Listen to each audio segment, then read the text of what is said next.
So hi guys, నా పేరు Shekhar and మీరు చూస్తున్నారు Rajasekhar tech YouTube channel. Friends, ఈ వీడియోలో నేను మీకు ఎవరైతే మీరు పీపీఎఫ్ అకౌంట్లో ఇన్వెస్ట్ చేయాలి అనుకుంటారో సో మీరు ఆన్లైన్లోనే పీపీఎఫ్ అకౌంట్ అనేది ఎలా ఓపెన్ చేసుకోవాలి ఈ వీడియోలో అయితే చూపించబోతున్నాను. సో ఈ వీడియోలో నేను పీపీఎఫ్ అకౌంట్ హెచ్డిఎఫ్సి బ్యాంక్లో ఎలా ఓపెన్ చేసుకోవాలి అయితే చూపిస్తాను. సో సేమ్ మెథడ్ మీరు అదర్ బ్యాంక్స్తో కూడా ట్రై చేయొచ్చు. ఎస్బీఐలో కూడా మీరు నెట్ బ్యాంకింగ్లోకి లాగిన్ అయితే పీపీఎఫ్ అకౌంట్ ఆప్షన్ అయితే ఉంటుంది. దాంట్లో కూడా మీరు లాగిన్ అయ్యి మీరు ఎస్బీఐ అకౌంట్లో కూడా ఓపెన్ చేసుకోవచ్చు. సో మీరు ఏ బ్యాంక్లో అయినా సరే మీరు త్రూ ఆన్లైన్లో పీపీఎఫ్ అకౌంట్ అయితే ఓపెన్ చేసుకోవచ్చు. ఈ వీడియోలో నేను మీకు హెచ్డిఎఫ్సి బ్యాంక్ అయితే చూపిస్తాను. సో ఈ వీడియో కనుక మీకు యూస్ఫుల్ అనిపిస్తే ఈ వీడియోని అయితే లైక్ చేయండి అండ్ ఈ వీడియోని మరింత మందికి అయితే షేర్ చేయండి, ఎందుకంటే ఇది చాలా మంచి వీడియో అనమాట. కాబట్టి సో వీడియోని అందరికీ షేర్ అయితే చేయండి, నచ్చితే లైక్ అయితే చేయండి.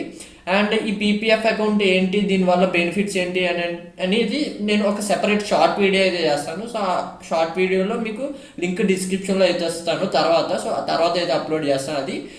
అది చూసి మీరు పీపీఎఫ్ అకౌంట్ ఎలా ఓపెన్ చేసుకోవాలి, పీపీఎఫ్ అకౌంట్ యూజ్ ఏంటి అనేది మీరు ఐడియా అయితే తెచ్చుకోవచ్చు. సో ఈ వీడియోలో మనం హెచ్డిఎఫ్సి నెట్ బ్యాంకింగ్లో ఎలా ఓపెన్ చేసుకోవాలి అయితే చూద్దాం. సో ఫస్ట్ మీరు ఇక్కడ హెచ్డిఎఫ్సి నెట్ బ్యాంకింగ్లోకి అయితే లాగిన్ అవ్వండి. ఒకవేళ మీకు హెచ్డిఎఫ్సిలో బ్యాంక్ అకౌంట్ ఉండి నెట్ బ్యాంకింగ్ మీరు ఇంకా రిజిస్టర్ చేసుకోకపోతే అలా రిజిస్టర్ చేసుకోవాలని చెప్పి నేను ఆల్రెడీ ఒక వీడియో అయితే చేస్తాను, మీకు స్క్రీన్ మీద కనిపిస్తుంది అండ్ పైన ఐకార్డ్స్లో కూడా అయితే ఉంటుంది. ఆ వీడియో క్లిక్ చేసి మీరు హెచ్డిఎఫ్సిలో నెట్ బ్యాంకింగ్ ఎలా ఓపెన్ చేయాలనేది మీరు అయితే చెక్ చేసుకోవచ్చు ఆ వీడియో చూసి. సో వన్స్ మీరు హెచ్డిఎఫ్సి నెట్ బ్యాంకింగ్లోకి లాగిన్ అయిపోయిన తర్వాత ఇక్కడ మీకు అకౌంట్ సమ్మరీ అని కనిపిస్తుంది కదా, ఇక్కడే మీకు ఇలా ఒక బ్యానర్ అయితే కనిపిస్తుంది అనమాట. Save tax with public provident fund అని చెప్పేసి ఒక పెద్ద బ్యానర్ అయితే కనిపిస్తుంది. ప్రజెంట్ నాకైతే ఆ బ్యానర్ కనిపించట్లేదు, మీకైతే కనిపిస్తుంది. ఒకవేళ ఇక్కడ కనిపించలేదు అనుకోండి, అకౌంట్ సమ్మరీలో కనిపించలేదు అనుకోండి, డైరెక్ట్ ఆఫర్స్ సెక్షన్లోకి వెళ్ళండి. ఆఫర్స్ సెక్షన్లోకి వెళ్తే మీకు ఇక్కడ ఆఫర్స్లో ఏదో ఒక బ్యానర్ అయితే కనిపిస్తుంది, పబ్లిక్ ప్రావిడెంట్ ఫండ్ రిలేటెడ్గా ఒక బ్యానర్ అయితే కనిపిస్తుంది. దాని మీద మీరు సింపుల్గా క్లిక్ చేసి అప్లికేషన్ ఫామ్లోకి అయితే మీరు ఎంటర్ అయిపోవచ్చు. ప్రజెంట్ నాకైతే బోత్ ఆఫర్స్ సెక్షన్లోని అండ్ అకౌంట్ సెక్షన్లోని రెండు చోట్ల నాకు చూపించట్లేదు కాబట్టి నేను మీకు మొబైల్లో అయితే చూపిస్తాను. సో నాకు మొబైల్లో అయితే పీపీఎఫ్ ఆప్షన్ అయితే ఉంది. నార్మల్గా అయితే ఇక్కడ ఒక ఆప్షన్ ఉండాలి, బట్ హెచ్డిఎఫ్సి నెట్ బ్యాంకింగ్లో అయితే మనకు ఆప్షన్ చూపించట్లేదు. మొబైల్ అప్లికేషన్ ఏదైతే ఉందో HDFC mobile application, mobile banking అంటారు కదా, సో అందులో మనకైతే చూపిస్తుంది అనమాట. మీకు అందులో మీకు ఎట్లా ఓపెన్ చేయాలనేది చూపిస్తా. Procedure same. మీరు హెచ్డిఎఫ్సి నెట్ బ్యాంకింగ్లో ఇక్కడ మీకు బ్యానర్ కనిపించింది అనుకోండి, దాని మీద క్లిక్ చేస్తే ఇప్పుడు నేను ఏదైతే ప్రాసెస్ చెప్తున్నానో సేమ్ టు సేమ్ ప్రాసెస్ అయితే ఉంటుంది, ఎటువంటి చేంజ్ అయితే లేదు. కాబట్టి మీరు మొబైల్లో బ్యాంకింగ్ అప్లికేషన్లో కూడా చేసుకోవచ్చు అండ్ హెచ్డిఎఫ్సి నెట్ బ్యాంకింగ్ అప్లికేషన్లో కూడా అయితే చేసుకోవచ్చు. సో ఇప్పుడు మనం మొబైల్కి అయితే షిఫ్ట్ అయిపోదాం.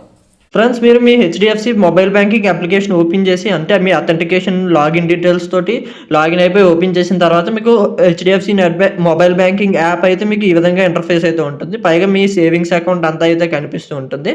అక్కడే పైన మీకు మెనూ అనే ఆప్షన్ ఉంటుంది కదా, దాని మీద క్లిక్ చేయండి. క్లిక్ చేయగానే మీకు ఈ విధంగా కొన్ని ఆప్షన్స్ అయితే వస్తాయి. ఇందులో మనకి మూడో option save accounts deposits and save deposit lockers అనే థర్డ్ ఆప్షన్ ఉంది కదా, దాని మీద అయితే క్లిక్ చేయండి. క్లిక్ చేయగానే మీకు accounts deposits and safe lockers అని మూడు ఆప్షన్స్ హైలైట్ అయితే అవుతాయి. అందులో మీరు అకౌంట్స్ అనే ఆప్షన్ అయితే సెలెక్ట్ చేసుకోండి. సెలెక్ట్ చేసుకున్న తర్వాత మీ దగ్గర ఉన్న సేవింగ్స్ అకౌంట్ మీ దగ్గర ఏమైతే అకౌంట్స్ ఉన్నాయో అవి మీకు అయితే ఉంటుంది అనమాట. సో టాప్ లో వచ్చేసరికి అక్కడే మీకు కింద బాటమ్ లో ఓపెన్ పీపీఎఫ్ అకౌంట్ అని చెప్పేసి ఒక ఆప్షన్ అయితే ఉంటుంది.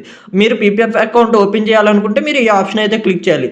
అండ్ ఇక్కడ ఈ ఆప్షన్ క్లిక్ చేసినా ఒకటే అండ్ హెచ్డిఎఫ్సి నెట్ బ్యాంకింగ్ లో మీరు ఆ బ్యానర్ మీద క్లిక్ చేసినా కూడా ఒకటే. సో రెండు ఆప్షన్స్ కూడా ఒకటే అప్లికేషన్ కి అయితే మిమ్మల్ని తీసుకెళ్తాయి. సో మీ దగ్గర ఆల్రెడీ ఎక్కడైనా పీపీఎఫ్ అకౌంట్ ఉందా అని అయితే అడుగుతుంది అనమాట. అంటే అదర్ బ్యాంక్ అకౌంట్స్లో మీ దగ్గర పీపీఎఫ్ అకౌంట్ ఉందా, లేకపోతే పోస్ట్ ఆఫీస్లో పీపీఎఫ్ అకౌంట్ ఉందా అని అయితే ఇది అడుగుతుంది. సో మీ దగ్గర ఉంటే మీరు అసలు ఓపెన్ అయితే చేయలేరు అనమాట. ఎందుకంటే పీపీఎఫ్ అకౌంట్ అనేది ఏ బ్యాంక్లో ఓపెన్ చేసినా కూడా వన్ టైం మాత్రమే మీరు ఓపెన్ చేయగలరు. సో ఒకవేళ మీరు ఈ బ్యాంక్ నుంచి ఆ బ్యాంక్కి పీపీఎఫ్ అకౌంట్ మార్చుకోవాలనుకుంటే మీరు పీపీఎఫ్ అకౌంట్ ట్రాన్స్ఫర్ అయితే చేసుకోగలరు. సో అది మనం తర్వాత వీడియోలో చూసుకుందాం. అండ్ ఈ వీడియోలో మీరు ఫస్ట్ టైం ఓపెన్ చేస్తూ ఉంటారు కాబట్టి సో నో అనే ఆప్షన్ సెలెక్ట్ చేసుకొని కంటిన్యూ మీద అయితే క్లిక్ చేయండి. క్లిక్ చేయగానే మీకు మొత్తం మీ డీటెయిల్స్ అయితే వస్తాయి. మీ పేరు అండ్ మీ సేవింగ్ అకౌంట్ మొత్తం డీటెయిల్స్ అయితే వస్తాయి. ఇక్కడ మీకు కొన్ని డీటెయిల్స్ అయితే ఫిల్ చేయాల్సి ఉంటుంది. సో మీరు స్టేట్ అయితే సెలెక్ట్ చేసుకోవాలి అండ్ బ్రాంచ్ కూడా అయితే సెలెక్ట్ చేసుకోవాలి. అండ్ బ్రాంచ్లో మీకు సబ్ బ్రాంచ్ అయితే ఉంటుంది. సో అది కూడా అయితే మీరు సెలెక్ట్ చేసుకోవాలి. మూడు మీ లొకేషన్ తగ్గట్టు సెలెక్ట్ చేసుకున్న తర్వాత ఇక్కడ మీరు ఫస్ట్ ఇనీషియల్ అమౌంట్ మినిమం మీరు 500 అయితే డిపాజిట్ చేయాలి. మీరు 1,50,000 వరకు డిపాజిట్ అయితే చేసుకోవచ్చు. సో మినిమం నేను ఇప్పుడు 1000 రూపీస్ అయితే నేను డిపాజిట్ చేయాలనుకుంటున్నా. సో ఫస్ట్ 1000 ఎంటర్ చేసిన తర్వాత కిందన కంటిన్యూ అనే ఆప్షన్ కనిపిస్తుంది కదా, దాని మీద అయితే క్లిక్ చేయండి. క్లిక్ చేయగానే మిమ్మల్ని నామినీ యాడ్ ఆప్షన్కి అయితే తీసుకెళ్తుంది.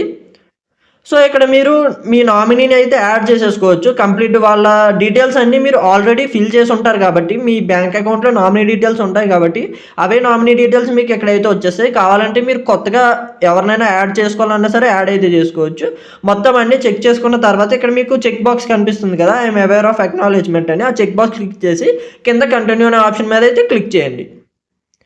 క్లిక్ చేయగానే సింపుల్ అయిపోయింది, మీ పీపీఎఫ్ అకౌంట్ అనేది ఓపెన్ అయిపోయింది. కంప్లీట్ మీకు డీటెయిల్స్ అనేవి ఇక్కడైతే ఉంటాయి. సో మీ అకౌంట్ హోల్డర్ పేరు and reference ID, PPF account number and savings account number, మీరు ఇనీషియల్గా ఎంత డిపాజిట్ చేశారు, మీరు ఎప్పుడు స్టార్ట్ చేశారు అండ్ డ్యూరేషన్ ఎంత అనేది మీకు కంప్లీట్గా ఎక్కడైతే చూపిస్తూ ఉంటుంది. అండ్ నామినీ డీటెయిల్స్ అన్నీ కూడా ఇక్కడ చూపిస్తుంది. కింద డౌన్లోడ్ పీపీఎఫ్ ఓపెనింగ్ లెటర్ అనే ఆప్షన్ కనిపిస్తుంది కదా, సో అది క్లిక్ చేసుకుంటే మీరు పీపీఎఫ్ అకౌంట్ అప్లికేషన్ ఫామ్ అంతా ఉంటుంది కదా, ఓపెనింగ్ అప్లికేషన్ ఫామ్, అదంతా కూడా మీకు డౌన్లోడ్ అయితే అయిపోతుంది. అది మీరు జస్ట్ రెఫరెన్స్ గురించి ఉంచుకోండి. కింద would you like to add a reference for someone who helped అని కనిపిస్తుంది కదా, ఒకవేళ ఈ పీపీఎఫ్ అకౌంట్ ఓపెన్ చేయడంలో మీకు హెచ్డిఎఫ్సి బ్యాంక్ అఫీషియల్స్ ఎవరైనా సరే వాళ్ళు హెల్ప్ చేసి ఉంటే వాళ్ళ రెఫరల్ ఐడి అయితే మీరు ఇక్కడ ఎంటర్ చేయొచ్చు. నేను ఓన్గా అప్లై చేసుకున్నాను కాబట్టి సో మనకి ఎలాంటి రెఫరల్ ఐడి ఉండదు కాబట్టి కింద డన్ అనే ఆప్షన్ కనిపిస్తుంది, దాని మీద క్లిక్ చేయగానే ఈ విధంగా సేవింగ్స్ అకౌంట్ స్కీమ్ అని చెప్పేసి మనకి 1000 రూపీస్ అయితే నా అకౌంట్లో యాడ్ అయిపోయింది. ఇక్కడ మీరు చూడొచ్చు నా సేవింగ్స్ అకౌంట్ కిందే నాకు నా సేవింగ్స్ స్కీమ్ అకౌంట్ అని చెప్పేసి ఇంకొక అకౌంట్ అయితే కనిపిస్తుంది అనమాట. సో ఈ విధంగా మీరు సేవింగ్స్ అకౌంట్ నుంచి మీరు మనీని అయితే పీపీఎఫ్ అకౌంట్లో ఓపెన్ అయితే చేసుకోవచ్చు. సో పీపీఎఫ్ అకౌంట్ బెనిఫిట్స్ అనేవి మీకు సెపరేట్గా ఒక షార్ట్ వీడియో అయితే చేస్తాను. సో పీపీఎఫ్ అకౌంట్ అనేది మనకి ఇన్వెస్ట్మెంట్ ఆప్షన్ అనమాట. మనకి 15 years లాకింగ్ పీరియడ్తో మీరు 1,50,000 వరకు పర్ ఇయర్ వేసుకోవచ్చు. సో అలా మీరు 15 years వేసుకుంటే మీకు అరౌండ్ 22-23 lakhs గాను మీకు 40 lakhs ఇన్కమ్ అయితే వస్తుంది అనమాట. సో ఇది ఒక చిన్న ఇన్వెస్ట్మెంట్ ఆప్షన్. దాని గురించి సపరేట్గా బెనిఫిట్స్ గురించి సపరేట్ వీడియో అయితే చేస్తాను, షార్ట్ వీడియో చూడండి. అండ్ వీడియో మీకు నచ్చితే లైక్ చేయండి. ఈ విధంగా మీరు హెచ్డిఎఫ్సి బ్యాంక్లో మీరు పీపీఎఫ్ అకౌంట్ అయితే ఓపెన్ చేసుకోవచ్చు. సో ఈ వీడియో మీకు నచ్చింది అనుకుంటే వీడియో మీకు నచ్చితే లైక్ చేయండి. ఇలాంటి మరిన్ని వీడియోస్ కోసం మన ఛానల్ అయితే సబ్స్క్రైబ్ చేసుకోండి, ఎందుకంటే ఇలాంటి లేటెస్ట్ ఇన్ఫర్మేషన్ వీడియోస్ మీకోసం తీసుకొస్తూ ఉంటాను. So thank you for watching, see in the next video, bye by.